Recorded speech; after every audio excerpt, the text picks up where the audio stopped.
There's an old saying, sticks and stones will break my bones, but names will never hurt me. I once met a really short fellow. His nickname was Lofty. Have you ever been called by a nickname? Sometimes the name is the complete opposite to what we may naturally think. I also knew a very well-built fellow. His nickname was Tiny. There are some rather clever nicknames around, as well as some cruel ones. I can't help but think that a particular disciple of Jesus, Thomas, was given a nickname which was really a misnomer, meaning that it was contrary to his actual characteristics. The amazing account of Jesus' death and his resurrection demonstrates how God can turn tragedy into triumph. Jesus rose from the dead, overcoming the power of sin and death. Jesus brings life. Now it happened that on the Sunday evening following the crucifixion of Jesus, that the disciples had gathered together behind locked and closed doors. I imagine they were confused. Jesus, their leader, their friend, their confidant, he'd been killed, and now they were beginning to work out where to from now. Then suddenly there was Jesus standing with them in the middle of this locked room. Thomas wasn't there that particular night. Actually, I can so readily identify with Thomas on this one, and I imagine that you can as well.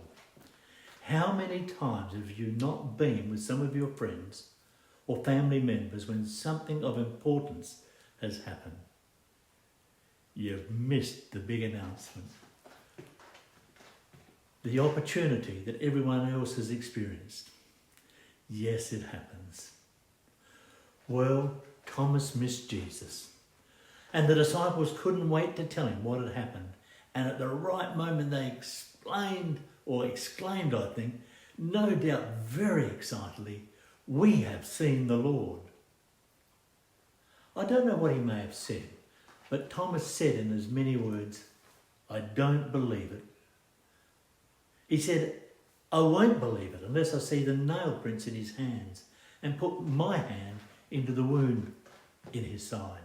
Now that's not a pretty picture, but it was how Thomas felt at that particular moment.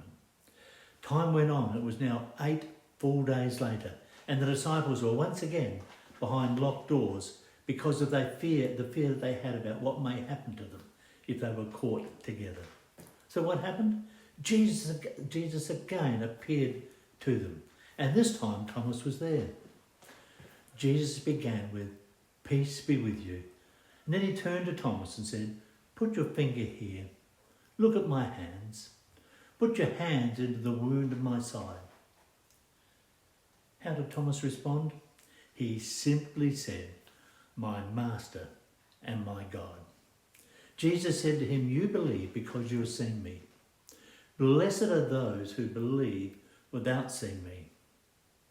Now you and I may well have struggled to understand what was happening, much like Thomas.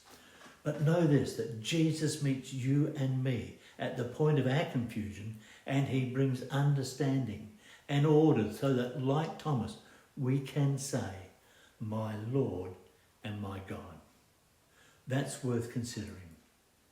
Have a wonderful week, and may God richly bless you.